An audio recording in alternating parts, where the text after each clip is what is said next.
Kitchen और घर के कामों को लेकर हमें बहुत सारी दिक्कत का सामना करना पड़ता है, लेकिन कुछ ऐसे टिप्स एंड ट्रिक्स होते हैं कि जो हमें पता हो तो वही काम हम झट से कर लेते हैं। तो वही छोटी छोटी टिप्स एंड ट्रिक्स मैं आपके साथ शेयर कर रही हूँ। पसंद आए तो वीडियो को लाइक कीजिएगा और ज़्यादा से ज़्यादा शेयर कीजिएगा, और चैनल पर पहली बार आए तो चैनल को सब्सक्राइब भी कर लीजिएगा। तो चलिए अब बिना देरी किए हुए वीडियो को शुरू करते हैं।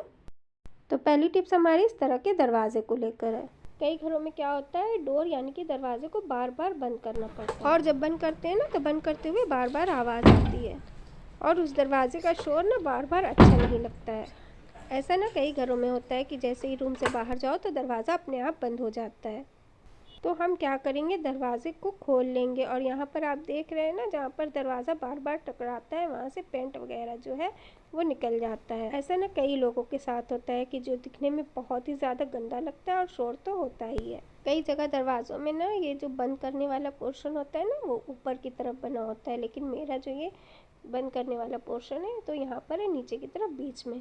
तो हमारे पास ये जो कपड़े सुखाने वाली क्लिप होती है ना, हम उसका यूज़ करेंगे। अगर आपको भी दरवाज़ा बार बार खोलना है या बंद करना है तो आप इस तरह से बीच में यहाँ पर ये क्लिप लगा दें। ऐसा करने से जो आपकी चौखट है दरवाजे की वो भी नहीं ख़राब होगी, और दरवाज़ा जब आप बंद करेंगे तो इसमें शोर भी नहीं होगा। इसे जब आप एक बार लगा देंगे तो ये फिक्स हो जाएगा, और कितनी बार भी दरवाज़ा खुलेगा बंद होगा कोई प्रॉब्लम नहीं आएगी। और जितनी बार भी लगेगा ना तो इस क्लिप पे लगेगा। तो आपके पास जो भी घर में क्लिप हो, लकड़ी की हो, प्लास्टिक की हो, जो भी हो, आप इस तरह से इसमें लगा दीजिए तो ये प्रॉब्लम आपकी हमेशा के लिए ख़त्म हो जाएगी, और जब चाहे आप इसे निकाल भी सकते हैं। तो है ना गजब का आइडिया। इस ट्रिक्स के लिए एक लाइक तो बनता ही है। तो चलिए अब अगली ट्रिक्स देख लेते हैं। तो जैसा कि हम सभी लोग जानते हैं कि सर्दियां आ गई हैं, और सर्दियों में साग खाना हम सभी लोगों को पसंद है। तो जब भी हम मार्केट जाते हैं ना तो ढेर सारा साग ले आते हैं, जैसे कि मेथी का साग है, पालक का साग है, सरसों का साग है या हरा धनिया। लेकिन अगर हम उसे स्टोर करके रखना चाहते हैं ना तो वो बहुत ही जल्दी ख़राब हो जाता है, क्योंकि हम इसे धुल कर रखते हैं ना तो फिर क्या होता है, इसके अंदर पानी आ जाता है। और फिर अगर हम इसे 1 या 2 दिन के बाद सब्ज़ी बनाने की सोचते हैं ना तो ये क्या होता है, पूरी तरह से बर्बाद हो जाता है, यानी कि आधे से ज़्यादा ये सड़ जाता है, ख़राब हो जाता है। तो इसके लिए मैं एक छोटी सी ट्रिक्स बता रही हूँ, जिसका आप यूज़ करेंगे तो ये जो आपका साग है ना वो काफ़ी लंबे समय तक ऐसे ही फ्रेश रहेगा।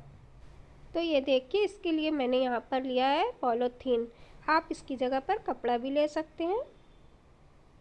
ये कॉटन वाली जो पॉलीथीन आती है ना वो वाली पॉलीथीन है। तो इस पॉलीथीन के अंदर मैंने साग को इस तरह से रख दिया, और इसमें रखने के बाद हमें क्या करना है, इसको इस तरह से फोल्ड कर देना है। तो इस तरह से इसे लपेटने के बाद चलिए चलते हैं इसे लेकर वॉशिंग मशीन की तरफ। अब हम इसको इस तरह से इसमें डाल देंगे और थोड़ा सा चला देंगे, थोड़ा सा हमें इसे स्पिन करना है इसमें, जिससे कि जो इसमें एक्स्ट्रा पानी है ना वो निकल जाएगा। तो चलिए मैं आपको करके दिखाती हूँ। तो इस तरह से मैंने इसको इसमें डाल दिया है, और फिर इसके ढक्कन को हमें बंद कर देना है। और इसके ढक्कन को बंद करने के बाद हमें 1 या 2 सेकंड के लिए इसे चला देना है। इसको हमें बहुत ज़्यादा नहीं चलाना है, क्योंकि अगर आप बहुत ज़्यादा चला देंगे ना तो ये ख़राब हो जाएगा। तो बस बिल्कुल 1 या 2 सेकंड के लिए इसको चलाकर मैं छोड़ देती हूँ, उसके बाद मैं आपको दिखाती हूँ। तो चलिए अब हम इसको निकाल लेते हैं। तो बिल्कुल इसी तरह से धनिया हम लेकर आते हैं या पालक लेकर आते हैं, या सर्दियों में बहुत तरह का साग होता है जो हम लेकर आते हैं। तो इस तरह से धुलकर आप उसे सुखा लीजिएगा, तो आप देखेंगे तो जो आपका ये साग वगैरह है ना वो जल्दी से ख़राब नहीं होने वाला है। तो इस ट्रिक्स का यूज़ ज़रूर करिएगा, ये बहुत ही ज़्यादा यूज़फुल है और आपको बहुत ही पसंद आएगी। तो इसको इसी तरह से आप उठा के रख दें फ्रीज़ के अंदर, और ये 4 से 5 दिन तक जो ये साग है वो ख़राब नहीं होगा।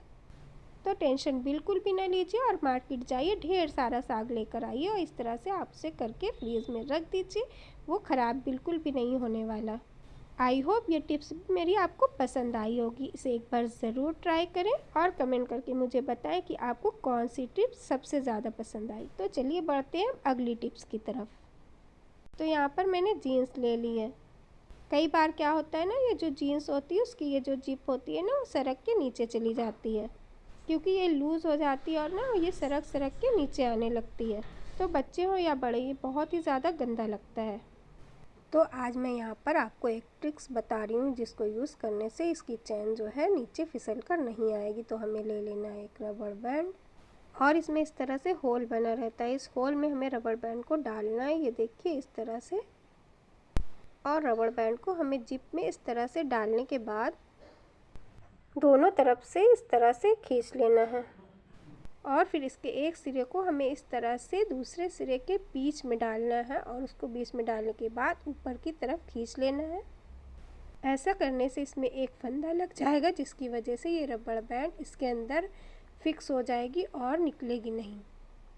और फिर जिप को हमें ठीक से बंद करने के बाद इस रबड़ बैंड के दूसरे सिरे को इस तरह से बटन में फंसा देना है और फिर इसके बाद जब हम इस बटन को बंद करेंगे तो हमारी रबड़ बैंड बिल्कुल भी नहीं दिखेगी और ये जो चैन है वो भी स्लिप होकर नीचे की तरफ नहीं जाएगी।